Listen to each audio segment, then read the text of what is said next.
Hello ಮೈ dears. 2025 ಶುರುವಾಗಿ ಜನವರಿ ಬಂದು ಒಂದು ತಿಂಗಳು ಕಂಪ್ಲೀಟ್ ಮುಗಿದೋಗಿದೆ. ಮತ್ತು ಫೆಬ್ರವರಿಯಲ್ಲೂ ಕೂಡ ಒಂದಷ್ಟು ದಿನಗಳು ಉರುಳೇ ಹೋಯಿತು ಅಲ್ವಾ ಮೈ ಡಿಯರ್ಸ್. ಕಾಲ ಉರುಳ್ತಾ ಇರುತ್ತೆ. ಕಾಲದ ಜೊತೆ ನಾವು ಮುಂದೆ ಸಾಗಲೇಬೇಕು. ಹಿಂದೆ ಆಗಿದ್ದನ್ನು ಅಥವಾ ಮುಂದೆ ಆಗೋದನ್ನು ಯೋಚನೆ ಮಾಡ್ತಾ ಬೇಡದ ಸಂಗತಿಗಳ ಕಡೆ ಅಥವಾ ಬೇಡದ ಸಂಗತಿಗಳನ್ನು ತಲೆಯಲ್ಲಿಟ್ಕೊಂಡು ನಮ್ಮ ಮನಸ್ಸಲ್ಲಿಟ್ಕೊಂಡು ಕೊರಗ್ತಾ ಕೆಲಸ ಮಾಡದೇ ಇದ್ದರೆ ಅದರ ಪರಿಣಾಮನ ನಾವೇ ಸಫರ್ ಮಾಡಬೇಕಾಗತ್ತೆ ಅಲ್ವಾ ಮೈ ಡಿಯರ್ಸ್. ಹಾಗಾಗಿ ಜೀವನದಲ್ಲಿ ಏನೇ ಆಗ್ತಾ ಇರಲಿ, ಸೊ ಎಲ್ಲ ಒಳ್ಳೆಯದಕ್ಕಾಗ್ತಾ ಇದೆ ಅಂತ ಅಕ್ಸೆಪ್ಟ್ ಮಾಡಿಕೊಂಡು ಮೈ ಡಿಯರ್ಸ್, ನಾನು ಹೇಳೋದೇನೆಂದರೆ, ನಿಮ್ಮ ಜೀವನದಲ್ಲಿ ನಿಮ್ಗೇನು ಫ್ಯಾಷನ್ ಇದೆ, ನಿಮ್ಗೇನು ನೀವು ಅದ್ಭುತವಾಗಿ ಮಾಡ್ತೀನಿ, ನನ್ನಿಂದ ಅದ್ಭುತವಾಗಿ ಮಾಡಲಿಕ್ಕಾಗತ್ತೆ, ಇದರಲ್ಲಿ ನಾನು ಗೆಲ್ತೀನಿ, ಇದರಲ್ಲಿ ನಾನು ಯಶಸ್ಸನ್ನು ಪಡೆಯಬಲ್ಲೆ ಅಂತ ಅನಿಸುತ್ತಲ್ವ, ಆ ಒಂದು ವಿಚಾರದಲ್ಲಿ ನಿಮ್ಮ ಎಫರ್ಟನ್ನು ಹಾಕಿ ಮಾಡುವಂಥ ಕೆಲಸವನ್ನು ಅತ್ಯದ್ಭುತವಾಗಿ ಮಾಡೋದಕ್ಕೆ ಪ್ರಯತ್ನ ಮಾಡಿ. ಆದರೆ ಸಮಯವನ್ನು ಕಾಲಹರಣ ಮಾಡಬೇಡಿ, ಟೈಮ್ ವೇಸ್ಟ್ ಮಾಡಬೇಡಿ. ದಿನಗಳು ಉರುಳೋಗ್ತಾ ಇರುತ್ತೆ. ಹಾಗೆಯೇ ಬೇಡದ ವಿಚಾರಗಳನ್ನ ದಯವಿಟ್ಟು ತೆಗೆದುಹಾಕಿ, ನಿಮ್ಮ ಮನಸ್ಸಿಂದ ನಿಮ್ಮ ಮೈಂಡಿಂದ ತೆಗೆದುಹಾಕಿ ಆರಾಮಾಗಿ ನಿಮ್ಮ ಕೆಲಸವನ್ನು ಮಾಡಿಕೊಂಡು ನೀವು ನಿಮ್ಮ ಕೆಲಸ, ನಿಮ್ಮ ಜೀವನ, ನಿಮ್ಮ ಫ್ಯಾಮಿಲಿ ಅಷ್ಟು ಫೋಕಸ್ಡ್ ಆಗಿರಿ.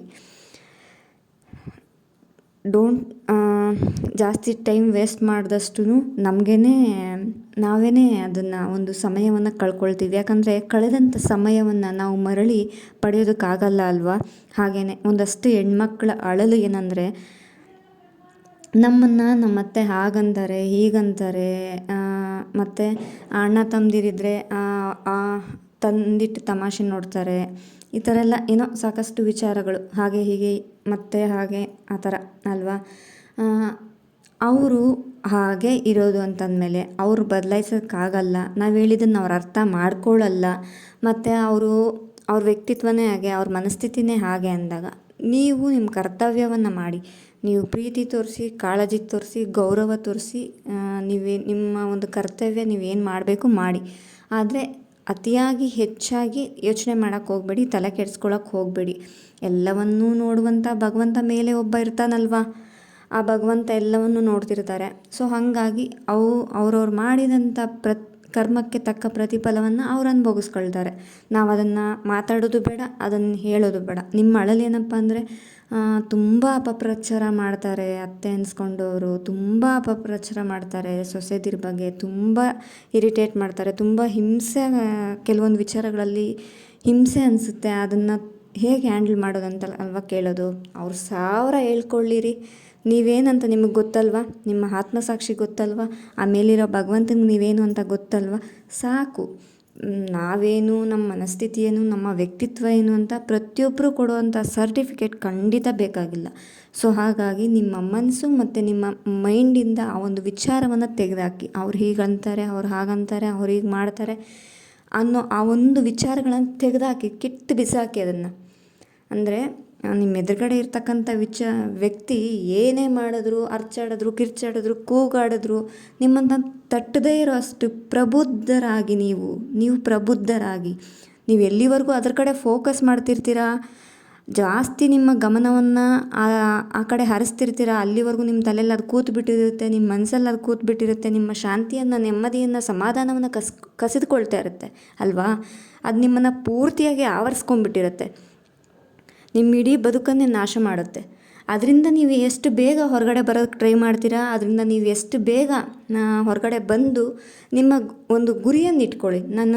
ನನ್ನ ಲೈಫಲ್ಲಿ ಈ ಒಂದು ಏಮ್ನ ರೀಚ್ ಆಗಬೇಕು, ನಾನು ಇಷ್ಟು ಅರ್ನಿಂಗ್ಸ್ ಮಾಡಬೇಕು, ನಾನು ಇಷ್ಟು ಲೈಫಲ್ಲಿ ಏನಾದರೂ ಒಂದು ಅಚೀವ್ಮೆಂಟ್ ಮಾಡಬೇಕು, ನನ್ನ ಒಳ್ಳೆ ಫ್ಯಾಮಿಲಿಯನ್ನು, ಒಂದೊಳ್ಳೆ ಲೈಫ್ ಲೀಡ್ ಮಾಡಬೇಕು, ಆ ಥರ ಏನೋ ಒಂದು ಗೋಲ್ಸ್ ಸೆಟ್ ಮಾಡ್ಕೊಳ್ಳಿ ಅಲ್ವಾ.